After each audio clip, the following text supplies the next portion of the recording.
Marie. Thank you very much. So now tell me, you've got a son with Asperger's. That's right. And tell me a little bit about your story. Well, my son, Tristan, is going to be 14 next month. We went through he was diagnosed when he was about 6.5 and starting to not fit into mainstream school like so many other children. What we thought were the difficulties of a child who was not adapting very quickly became the difficulties that were more than that. So we went down the assessment path and so on, where he got his diagnosis of Asperger's.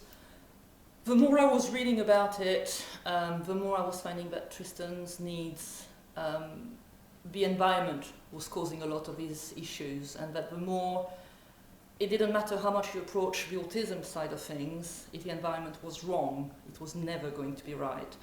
So I took him out of mainstream school and went down the path to get him into a special needs school, fighting my local authority, winning against my local authority eventually.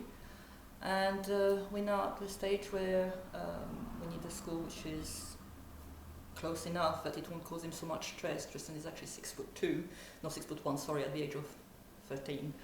And he's also got a condition diagnosed recently with a condition called Marfan syndrome, which is a problem on joints and connective tissue. So the transport, his LEA are shoving 3-4 kids into a very small car. So Tristan gets to school and he's already completely stressed, so he cannot learn. And I've actually taken him out of school a couple of weeks ago, and I'm hoping to get him into Baston House as soon as it can be done. So what would having Tristan at Baston House mean to you? Hopefully the end of stress as we know it. Knowing that when he goes to school, if there's a problem, he's autistic, there's always going to be a problem at some point or another. I'm only 10 minutes down the road. I'm disabled myself and driving for an hour and a half to get to him. It's such an obstacle. It would mean that I can be at home knowing that I'm never that far from him.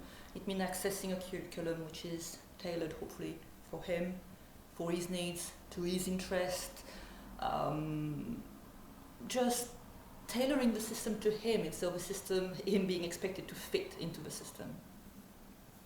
And what are your impressions of Baston House now that you've seen it? It's everything I would want it to be. I love I know it's a bit subjective because it's brand new, but that whole cleanliness, there are no fuss, no shishi, lots of things which normally are so good for other children, all those, things dangling and colourful and so on. There's so many distractions for children with autism. Whereas for this, this plain, quiet environment, you feel that it's quiet, that it's calm. You feel that the people you've spoken to are interested in the children, not just in sort of getting GCSE results up and going up in the tables. A lady was asking about, what do you do for children who run? You don't seem to have locks. And I love the response, which was, well, we accept that sometimes these children need to run. The main thing is to know they're safe where they're running, rather than trying to stop them. To me, that's a very healthy answer. It means focusing on what those children need, rather than what we want them to do. And then eventually maybe getting them to do what we want them to do, but still according to what they need first. Brilliant.